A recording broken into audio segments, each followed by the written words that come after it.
If you were a child of the 1980s, you were bearing witness to one of the best periods in TV animated shows, a run that would carry on into the 1990s and thus stand the test of time as the best period for cartoons.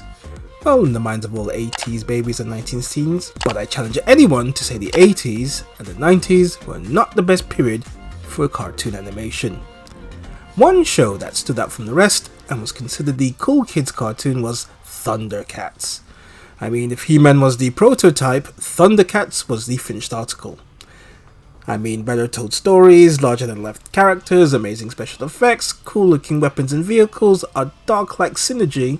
This was the next level of action cartoons. And if you look at all the cartoons that were coming out at that point in time, there was no other show quite like Thundercats. Now, whilst I did watch Thundercats as a kid, it's a bit of a strange one as I don't quite remember the episodes that I watched. It wasn't until years later when I was an adult that things began to stick.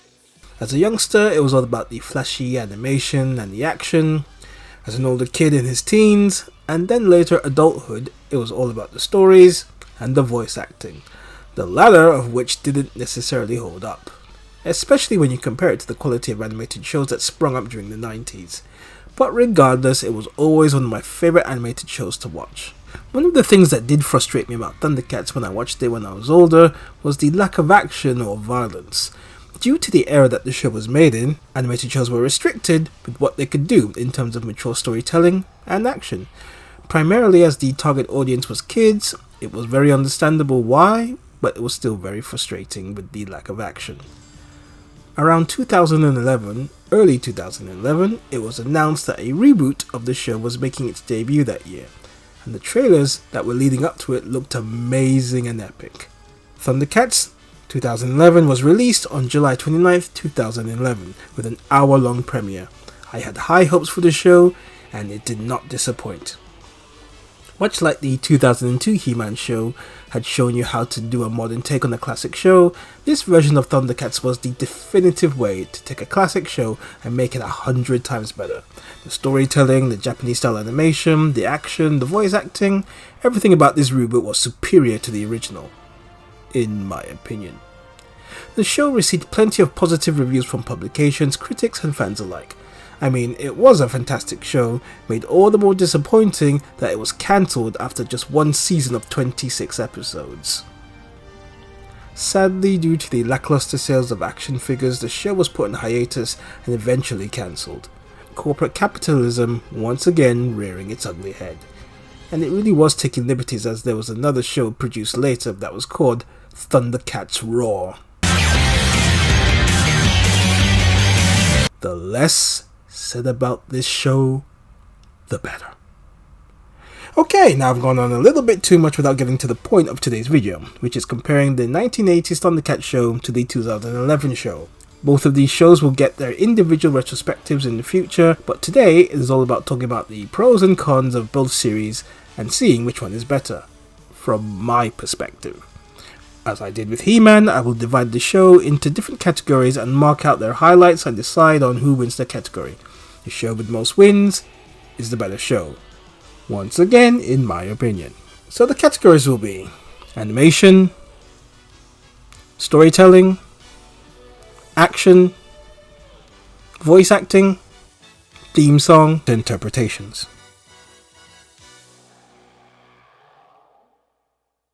Now we start, first of all, with the animation.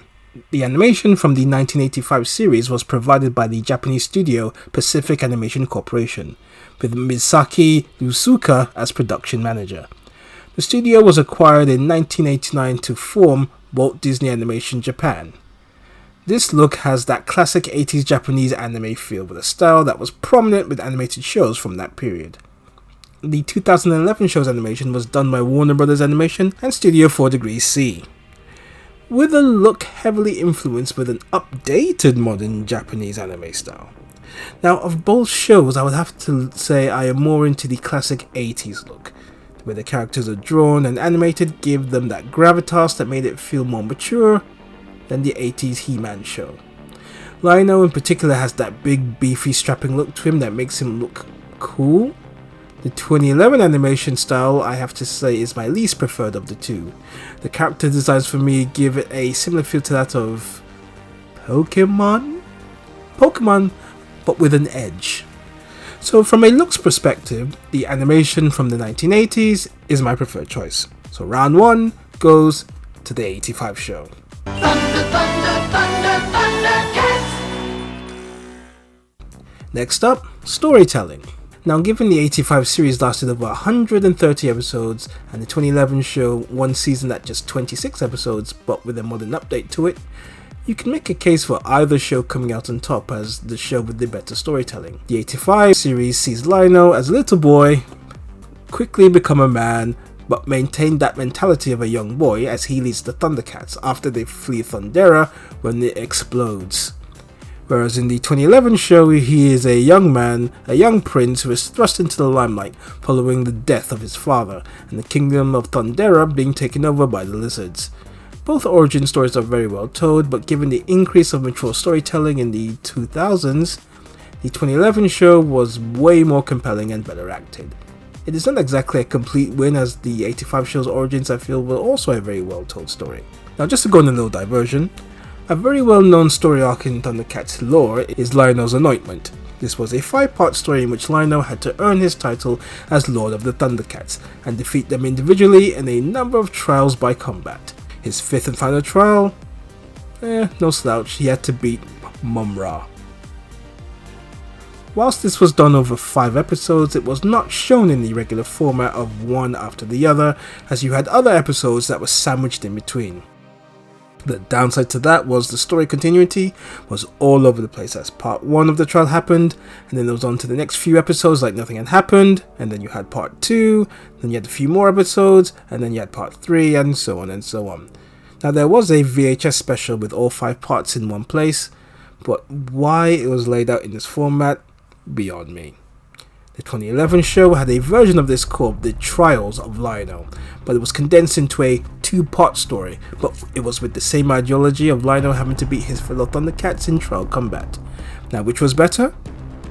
I would go with the 2011 version, as it managed to condense what the 85 show did and still did well to tell a very written story without feeling rushed, which further developed the character of Lionel, with him having to use his wits and cunning whilst making the ultimate sacrifice for his fellow Thundercats to prove himself worthy of being the leader. The cheesy 85 dialogue versus the better acted 2011 dialogue also plays a key factor here, so I will give the win to the 2011 series.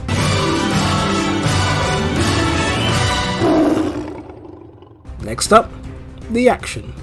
I think this category will be one of the more straightforward ones. When the 85 show first came out, for its time it was considered quite action oriented, with a dark look and feel, especially if you compared it to the likes of He-Man or Transformers, G.I. Joe and other 80s cartoons.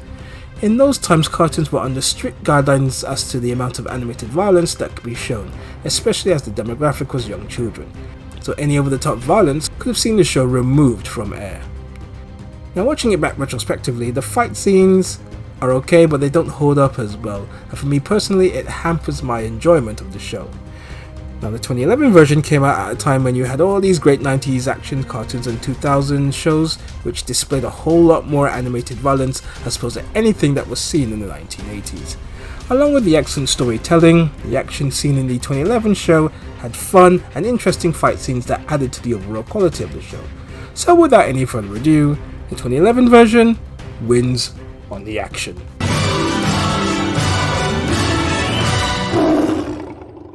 And next up, the voice acting.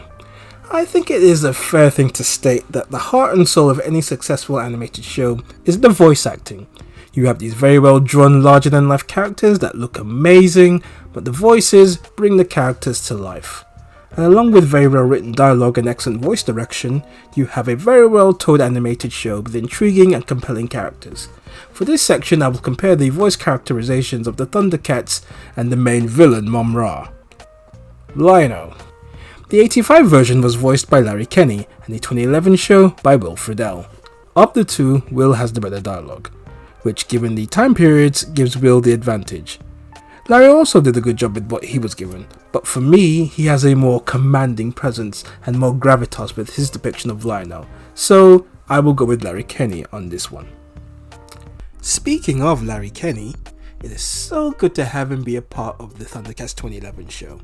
It is only for a few episodes, but it is a great way to pay homage to the legacy of Thundercats by having him play Claudius, the King of Thundera and father to both Lionel and Tygra. Kenny has so much better dialogue to work with this time around, and watching his rapport with Lionel, playing the disappointed father and being extra hard on him is a very cool dynamic to watch, and it adds to the drama of the show. Larry even got to say his very famous legendary line. Thundercats! Oh! I was disappointed that they killed him off so soon. It was a very emotional and brutal part of the show to see. But just before he dies, he does tell Lionel that he was indeed very proud of him. Larry is the only survivor from the original Thundercats cast to make it to the 2011 show, and even though I wish he was around for a bit longer, it was the icing on the cake having him back for this series. Panthro, voiced in the 85 show by Cosby Show veteran actor Earl Hyman, whilst the 2011 show was voiced by prolific voice actor Kevin Michael Richardson. Again, much like Will Friedle, Kevin Michael Richardson was given much better dialogue to work with, and he gives Panthro a more better rounded characterization, displaying various emotions from anger to jovial and so on. He starts out as not wanting to be part of the team, to then later embracing them. Hyman's version of Panthro was more of a straight, one-dimensional characterization, who was a lot more jovial, but very straightforward. When comparing the two, I will go with Kevin Michael Richardson. Tygra, voiced by Peter Newman in the 85 show and voiced by Matthew Mercer in the 2011 version. Newman's version, much like Panthro's from the 80s, was more straightforward, one-dimensional, and a little bland, in my opinion. Now, to be fair, back in the 80s, it was all about the action, which would then translate into action figures, of which Tygra was very popular, so his voice actor quality was not the focus. Matthew Mercer's version has a lot more character range and depth, as he is constantly battling with Lionel as to who is the rightful heir to King Claudius.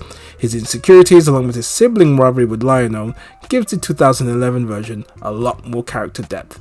So for me, Matthew Mercer wins this one. Cheetara. Lynn Lipton is the voice of Cheetara for the 85 show, whilst Emmanuel Shiriki is the 2011 version. I've probably butchered her name, so I do apologise. Emmanuel is like her other 2011 actors, given a lot more to work with in terms of dialogue, which in turn gives her portrayal a much more well-rounded characterization. I feel her interactions with Lionel and Tygra display a good range of emotions, from kindness to teacher to protector to friend to lover. All of these make her a very interesting character. Her 85 counterpart was more of a brave warrior who would often display big sister / maternal instincts towards the young Thunder Kittens, but was limited by the dialogue that she was given. Both actresses' portrayals are very good, but as to whom I would go with, I would give it to Manuela, as I feel her acting gives the character a lot more depth. I'm very sorry, Lynn. Wily Kit and Wily Cat. This I will make short and sweet. Peter Newman and Lynn Lipton appear again as the voices of Kit and Cat respectively. Madeline Hall and Eamon Piricello, again I've probably butchered that surname, so I do apologise, are the 2011 counterparts. The 85 versions are basically kids with not a great deal of depth to them. Respective voice actors are playing child versions of their main characters. The 2011 versions are more fleshed out and have more depth and personality to them, and they do feel like young children trying to find their voice within the Thundercats. So the 2011 voice actors take the win here. Snarf. The 85 version was voiced by late actor Bob McFadden, and the 2011 version was done by Santomi Karuji, a Japanese voice actress. McFadden's portrayal was more of a caretaker for Lionel when he was a boy, but then still watched over him as he became a man, and he was more like a parent. His portrayal, when you watch back retrospectively, is very, very, very annoying. Which brings me to Karuji's version, which is just a cat. making sounds and doesn't actually speak, and is more of a pet this time round. So I will go with the 2011 version, as I just simply cannot stand Snarf from 1985. Nasumi. Ending this section with the main villain of the show, Mum-Ra, the Ever-Living. British voice actor Robert Atkin Downes voices the 2011 version, and late voice actor Earl Hammond voiced the 85 version. Downes has the better dialogue to work with, and he gives the character a menacing presence. But Hammond's version to me was always scary when I was a kid, and he has a more maniacal edge to him. Plus his infamous transformation from mummy to monster is more scary and edgier than Downes' portrayal. So overall, I will go with Hammond's version. To me, that version of Mum-Ra will always be the gold standard. So if you were keeping scores, only Larry Kenney and Earl Hammond's versions of Lionel and Mum-Ra, respectively from the 85 shows, were the ones that came out on top. Everyone else, the 2011 versions, were better. So overall, this category goes to the 2011 show.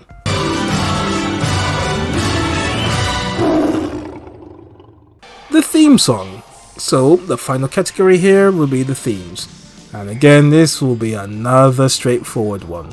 The 2011 version lasts a mere few seconds before jumping straight into the episode, whilst the 85 version has that amazing iconic theme which is a staple of 80s cartoons themes. So without any further ado, the 1985 version wins hands down.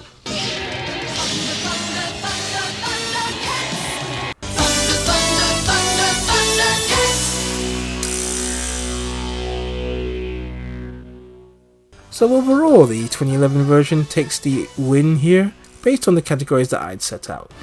Now to be fair, it really is not the fairest of comparisons of the two, as they were both made in different eras. The 85 version set the standard and remains one of the most fondly remembered kid shows from the 1980s. The 2011 version was an excellent retelling of Thundercats, with many new elements and twists added in terms of the origins, the introductions of various characters into the show, on top of the excellent storytelling, voice acting, and the action. Much like He-Man 2002 was for the 80s version, Thundercats 2011 is a brilliant remake and reimagining of the 80s show. It had the potential to do very well, and was originally marked to produce 52 episodes, which sadly got cut to 26 and a solo season due to the toys of the show not selling well. Again, corporate capitalism ruining the fun. The show ended, and sadly it ended at a time when it was really getting good, and it was left on something of a cliffhanger. Thundercats will always be one of those great 80s cartoons, with the 2011 remake being an excellent update.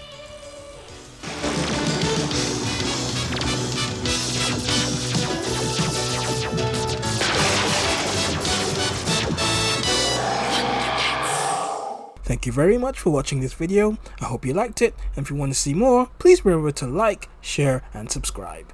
Thank you.